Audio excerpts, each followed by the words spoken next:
فکر شاگرد را کردم، لحظه غمگین شدم، گرفتم قلم هم ماندم، برای عالم شاگردم شعرینم ایجاد سازم، برای عالم شاگردم شعرینم ایجاد سازم.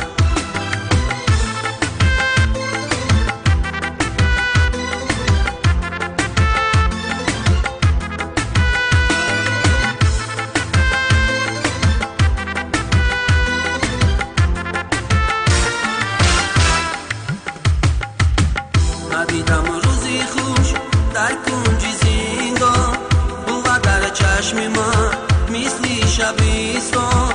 نمیدونم دیگر روز و شبم رو از این رنج و غم و درد و علم ها.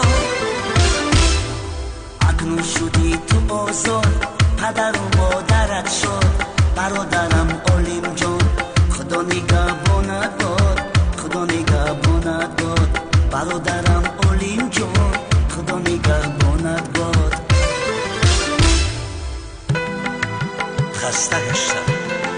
خسته گشتم ای فلک از این غبار زندگی، از نیشیب و هم فراز و بیخبار زندگی.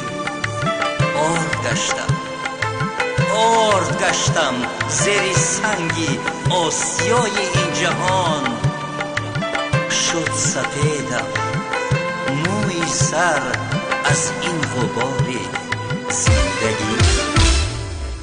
در آن زندان کشیدم رنجی بسیار، یگانه بحر من تو بودی غم خور.